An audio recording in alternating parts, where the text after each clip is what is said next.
آیت نمبر 53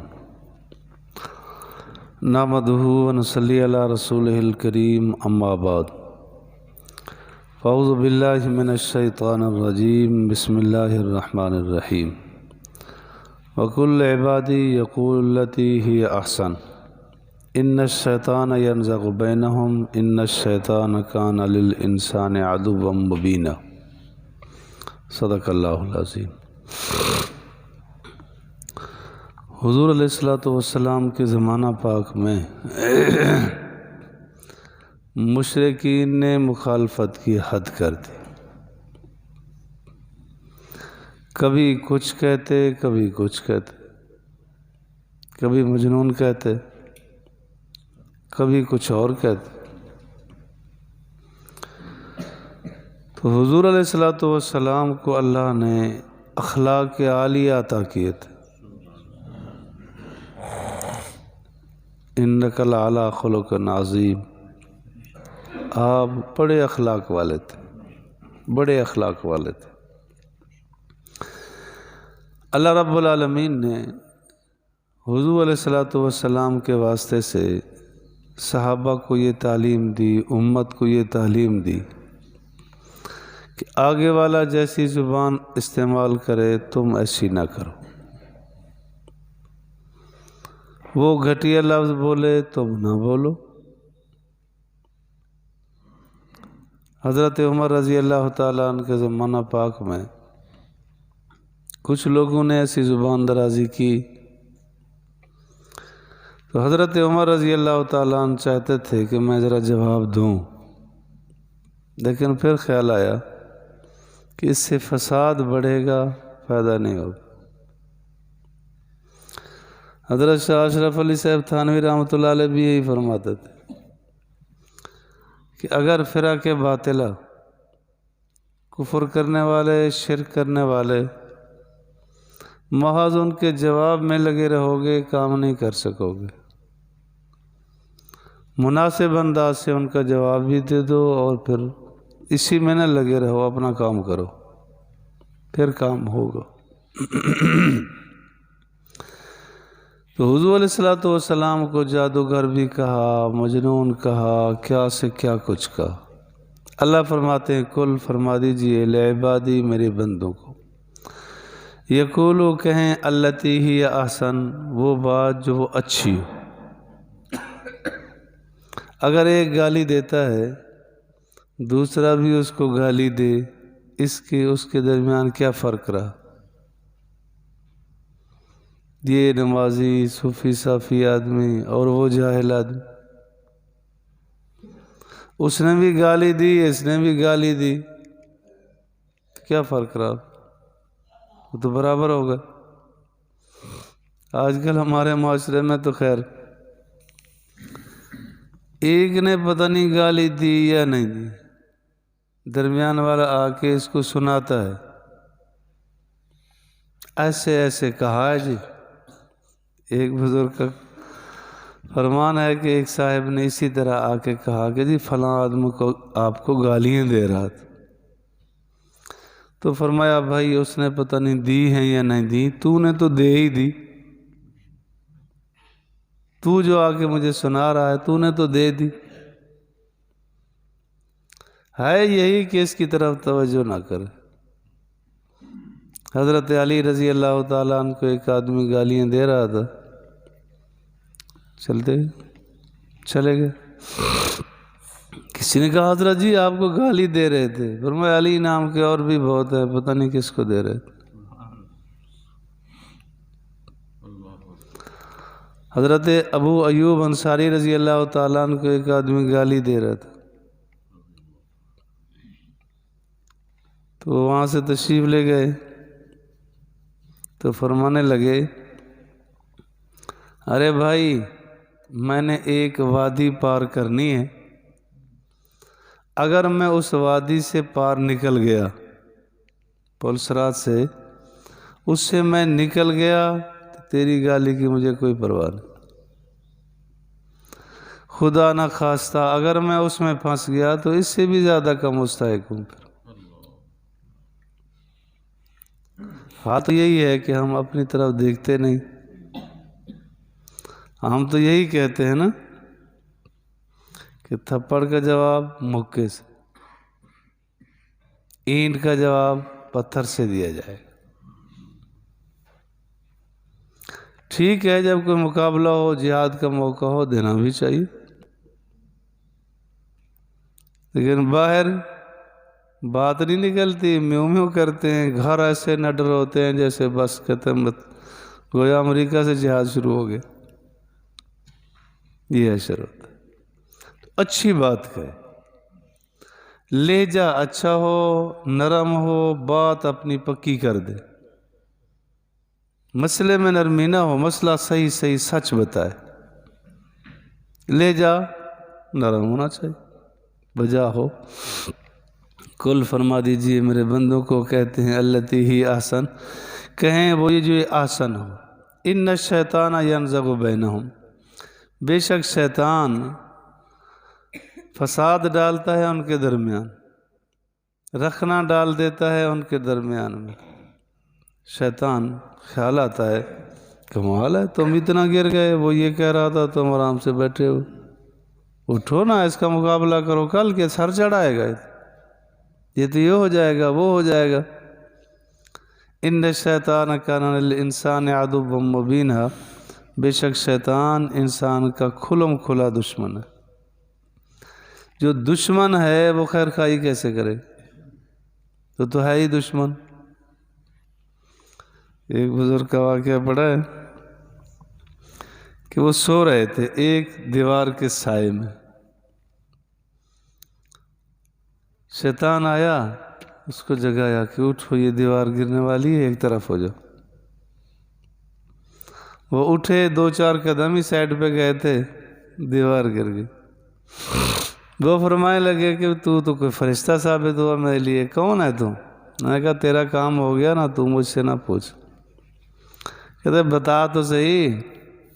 کہنے لگا میں ابلیس. تو نے کیوں اٹھایا؟ کہنے لگا میرا جو کام ہے میں نے اپنا کر دیا، میں یہ چاہتا ہوں کہ مسلمان کو زیادہ زیادہ نفع نہ پہنچے. میں نے سن رکھا ہے کہ جو دیوار کے نیچے آ کے مر گیا وہ شہید ہے. میں کہتا ہوں شہید کیوں ہو؟ ویسے مرے، چلو مرے، زیادہ ثواب کیوں لیتا ہے؟ تو شیطان تو دشمن ہی ہے. اس نے جو خیالات ڈالنے ہیں، جو انداز رکھنے ہیں، اس میں خیر کہاں سے آئے گی جب ہے ہی دشمن؟ اور دشمن سے خیر کی امید. تو جیسے لطیفہ مشہور ہے نا کہ کسی نے کہا کہ ہم آپ کو ساتھ نہیں لے جاتے، انہوں نے کہا نہیں کوئی نہیں، میں کبھی سوار کبھی پیدل. وہ کہتے لے نہیں جاتے، کہتے نہیں میں آپ کے ساتھ جڑوں. جو ہیں ہی دشمن اور دشمنان اسلام، ان سے جڑ کے کیا کچھ کمائیں گے؟ کچھ نہیں حاصل ہوتا. ان الشیطان کان للانسان عدوا مبینا ربکم اعلم بکم، تمہارا رب تم کو خوب جانتا ہے، خوب جانتا ہے. ان یشاء یرحمکم، اگر چاہے تم پر رحم کرے، اور ان یشاء یعذبکم، اور اگر وہ چاہے تم کو عذاب دے. اس کو اختیار ہے. اختیارات اللہ کے پاس ہے. اللہ نے بندے کو کچھ دیر کے لیے اختیار دے دی کہ چاہے فمن شاء فلیؤمن فمن شاء فلیکفر، اختیار دیا، یہ اختیار کر، یہ اختیار کر. تو ہدایت کا اختیار اللہ کے پاس ہے. بارہا عرض کیا گیا کہ حضور علیہ السلام کے چچا خواجہ ابو طالب عبد مناف نام تھا ان کا، حضور علیہ السلام کے ساتھ رہے، وفاداری کرتے رہے، زندگی بھر کرتے رہے،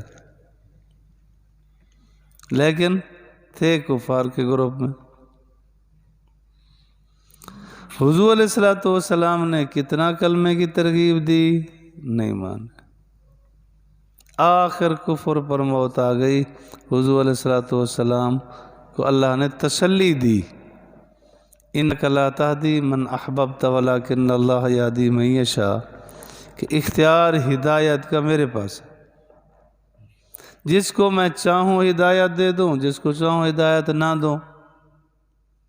تو اللہ تعالیٰ سے ہر وقت ہدایت بھی مانگی جائے اور ہدایت پر ٹکے رہنے کی، استقلال کی دعا بھی کی جائے۔ ربنا لا تزغ قلوبنا بعد اذ ہدیتنا وہب لنا من لدنک رحمہ انک انت الوہاب۔ اللہ سے دعا کی جائے کہ اللہ ہدایت دی ہے، یہ چھن نہ جائے، ہدایت ہم سے لے نہیں جائے۔ اللہ تعالیٰ قادر مطلق ہے۔ وما ارسلناک علیہم، حضور علیہ السلام کو تسلی دی جا رہی ہے، نہیں بھیجا ہم نے تم کو ان پر وکیل بنا کر، نگران بنا کر نہیں بھیجا، ہم نے تجھے بھیجا ہے کہ جاؤ بس تبلیغ کر دو۔ یا ایھا الرسول بلغ ما انزل الیک، جو تمہیں دیا گیا بس وہ پہنچا دو، آگے تمہاری کوئی ذمہ داری نہیں۔ حضور علیہ السلام سب سے زیادہ فضیلت رکھنے والے انبیاء میں سے یہی ہے کہ تم وہاں پیغام پہنچا دو۔ قیامت تک آنے والے سارے مولویوں کا یہی ذمہ ہے کہ پہنچا دینا تمہارا کام ہے، منوانا تمہارا کام نہیں۔ منوانا ان کی ذمہ داری نہیں ہے، بتا دینا۔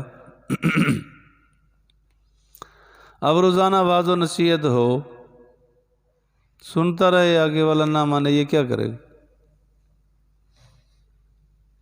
اپنی مرضی پر ہوتا ہے، جب جی چاہا ٹھیک ہے، جی چاہا نہ چاہا چل گیا۔ اللہ تعالیٰ تسلی دے رہے ہیں کہ تجھے نگران بنا کر نہیں بھیجا، بس تیرا کام ہے پہنچا دینا، جو پیغام آیا آگے پہنچا دے، بس جہاں تک پہنچا سکے۔ حضور علیہ السلام نے پیغام پہنچایا، آپ کے نائبین نے آگے پہنچایا، ان کے نائب لوگوں نے آگے پہنچایا، قیامت تک یہ پیغام چلتا رہے گا۔ صرف فرمایا وما علینا الا البلاغ، ہمارے ذمہ صرف اتنا ہے، پہنچا دیں بس۔ اگر نہیں مانتا وہ خود ذمہ دار۔ اب اس ہمارے دور میں اس وقت تو خوب بری دنیا میں اسلام گھر گھر میں پہنچ چکا ہے۔ کوئی آدمی اب یہ نہیں کہہ سکتا کہ ہمارے پاس اسلام کا پیغام نہیں پہنچا۔ یا تو یوں پہنچا کہ یہ اسلام ہے مان لو، یا یوں پہنچ گیا کہ یہ اسلام ہے اس کو نہ مانو، پیغام پہنچ گئے۔ اس بات میں پہنچا، نفی کرنے والوں نے نفی کر دی، پیغام پہنچ گیا، جو پہنچنا تھا سب کے پاس پہنچ گیا، آگے ان کا عذر اب نہیں چلے گا۔ ربکم اعلم بما ان یشاء یرحمکم او ان یشاء یعذبکم وما ارسلناک علیہم وکیلا وربک، تیرا رب خوب جانتا ہے بمن فی السماوات والارض، جو آسمانوں میں ہیں زمینوں میں، فرشتے، لا یعلم جنودہ الا ہو، فرشتوں کی تعداد صرف اللہ جانتا ہے اور کسی کو پتہ نہیں۔ انبیاء کو بھی پتہ نہیں ہے کہ کل فرشتے کتنا تھے۔ اتنا ایمان رکھنا ضروری ہے کہ انبیاء سے تو فضیلت میں کم ہیں، فرشتے ہیں اور انگنت ہیں۔ ایک آدمی کے ساتھ 18 فرشتے، پھر مختلف ڈیوٹیاں ادا کرنے کے لیے اور فرشتے، اور اسی حدیث پاک سے آپ اندازہ لگائیں کہ حضور علیہ السلام نے فرمایا بیت اللہ کے بالکل محاذات میں برابر میں بیت المعمور ہے، 7ویں آسمان سے اوپر 70,000 فرشتے طواف کرتے ہیں۔ جس نے ایک مرتبہ طواف کر لیا ان کو قیامت تک پھر باری نہیں لگے گی۔ بیت اللہ کا طواف ہو رہا ہے، فرشتے کر رہے، تعداد اتنا ہے کہ ایک مرتبہ 70,000 فرشتے کر گئے، قیامت تک ان کی باری پھر نہیں آئے گی، اتنا بڑی تعداد ہے۔ ایمان رکھنا ضروری ہے کہ فرشتے ہیں اور معصوم مخلوق ہے۔ فرشتوں کے اندر اللہ تعالیٰ نے گناہ کی خواہشات رکھی ہی نہیں، فرشتوں سے گناہ نہیں ہوتی۔ لا یعصون اللہ ما امرہم، ایک لمحہ کے لیے اللہ کی نافرمانی نہیں کرتے۔ وَلَقَدْ فَضَّلْنَا بَعْضَ النَّبِيِّينَ، اور تحقیق ہم نے فضیلت دی ہے بعض نبیوں کو بعض پر۔ سب سے زیادہ فضیلت جناب رسول اللہ صلی اللہ علیہ وسلم، پھر اس کے بعد مقام ہے جناب ابراہیم علیہ السلام کا، پھر مقام ہے حضرت موسیٰ علیہ السلام کا، اس کے بعد باقی انبیاء۔ تو اللہ نے فضیلت دی ہے، شان بخشی ہے۔ ماننے میں تو سب پر ایمان لانا ضروری ہے۔ لا نفرق بین احد منہم، ہم تفریق نہیں کرتے، سارے نبیوں کو نبی مانتے ہیں، لیکن اتباع صرف حضور کی، اتباع حضور علیہ السلام کی۔ انبیاء میں سب سے پہلے نبی حضرت آدم علیہ السلام، سب سے آخری نبی جناب محمد الرسول اللہ صلی اللہ علیہ وسلم ہیں۔ حضور علیہ السلام کے بعد کسی نئے نبی کا تصور بھی حرام ہے۔ ایک ہے ماننا، ایک ہے صرف خیال لے آنا، خیال لے آنا بھی حرام ہے، مسلمان نہیں رہے گا۔ یہ بڑا اہم عقیدہ ہے، اس کو ضروری سمجھا جائے۔ حضور علیہ السلام سے فضیلت میں کوئی آگے نہیں، آخری نبی ہیں۔ حدیث پاک میں آتا ہے آپ علیہ السلام نے فرمایا یہ جو مکان نبوت ہے میں اس کی آخری اینٹ تھا جو لگا دیا گیا، اس کے بعد بالکل جو آئے گا کذاب ہے، جھوٹا ہے، دجال ہے، جو اس کی حمایت موافقت کرے گا وہ بھی اس کے برابر کا دجال ہے، اس کا اسلام سے کوئی تعلق نہیں۔ وَآتَيْنَا دَاوُودَ زَبُورًا، اور ہم نے داؤد کو زبور عطا کی۔ داؤد علیہ السلام پر زبور اتری۔ ان الارض یرثها، زبور کا ذکر بالخصوص اس لیے کیا ہے کہ اس کے اندر زمینی حکومت کا ذکر ہے، تو وہ نصیب ہوگی امت محمد صلی اللہ علیہ وسلم۔ علماء فرماتے ہیں شاید اس لیے زبور کا ذکر خصوصیت سے کیا گیا۔ عیسیٰ علیہ السلام نے یوحنا میں ہے فرمایا کہ میرے بعد پوری امت کا، انسانیت کا سردار آئے گا، جو کچھ اس کے اندر ہے اس کے اعتبار سے میرے اندر سمجھو کچھ بھی نہیں، یعنی کمالات۔ تو اللہ تعالیٰ نے نبی علیہ السلام کو پوری انسانیت کا سردار بنا کے بھیجا۔ ایک مرزائی کہنے لگا، عیسائی بھی اس وقت جتنا مرزائی ہیں عیسائی ہیں وہ سارے مرزائیت کے حکم ہیں۔ وہ کہنے لگا کہ جی سردار سے مراد تو ابلیس ہے۔ عقل جب ماری جاتی ہے نا یوں ہوتا ہے کہ اب عیسیٰ علیہ السلام ابلیس کو ساری کائنات کا سردار بتا رہے، عیسیٰ علیہ السلام کہ میں عیسائی ہوں، وہ بتا رہا ہے عیسائی کہنے والا کہ جی اس سے مراد سردار سے جو عیسیٰ علیہ السلام نے فرمایا اس سے مراد ابلیس ہے، مانا پوری انسانیت اور پورے مسلمانوں انسانوں کا ساروں کا سردار ابلیس بن گیا ہے، اور عیسیٰ علیہ السلام بتا رہے۔ جب مت ماری جاتی ہے تو ایسی باتیں ہوتی ہیں۔ ساری کائنات کا سردار حضرت عیسیٰ علیہ السلام فرما رہے ہیں جناب رسول اللہ صلی اللہ علیہ وسلم ہیں۔ اللہ مجھے اور آپ کو دین کی سمجھ فہم نصیب فرمائے۔